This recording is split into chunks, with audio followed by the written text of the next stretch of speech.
قضیه است که در خیلی موارد بخشای از دین زیاد مورد توجه قرار گرفته. مثلا در مورد عبادت خوب الحمدلله یک بودی توجه کردن، در مورد دعوت یک توجه کردن، در بود سیاسی دعوت اسلام یک بودی توجه کردن که بیخی دیگه یادش رفته.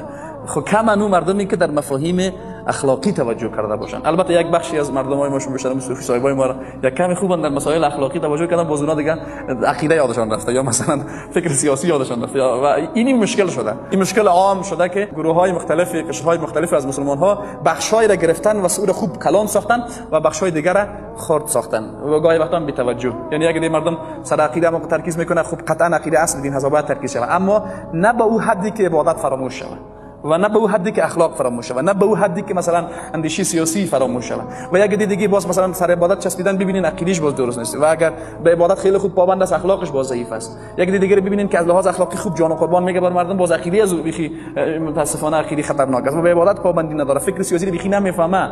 یک دیگه برادرای ما متور اسلام هم هست نیست جور کردن در سیاست باز برام منحصر کردن در خلافت میشور بخوری، خلافت سر بخوری، عقیده خبر نداره، از اخلاق خبر نداره، از مفاهیم عبادی دین خبر نداره و ما باید با یک برداشت کامل از این داشته باشیم و وقتی ما به صدر این امت و سلف صالح این امت توجه میکنیم، حقیقتا اونا برداشت کامل از این داشتن، یعنی به عقیده توجه کافی داشتن به همون حدی که نیاز است، اما این توجهشون به عقیده اونا را غافل از عبادت نکرده بود و عبادت از اونها اونا را غافل از مفاهیم سیاسی و از مبارزه اسلامی نکرده بود و توجه از اونها به عبادت اونها را از اخلاق غافل نکرده بود. یعنی یک برداشت کامل و همه جانبه. و وقتی که ما شما این شعار از زبان علما هم بارها میشنویم که ما شما برداشت خود از دین مطابق فهم سلفی امت بگردانیم، باز امی گپ هم گاهی وقتا ما منحصر میکنیم تنها مثلا در بود اعتقادی و عبادی. این دقیق نیست. و در بود اخلاقی باز دیگه اخلاق ما با اخلاق سلف خیلی فرق داشته باشه. این ظلم است که ما در حق دین میکنیم.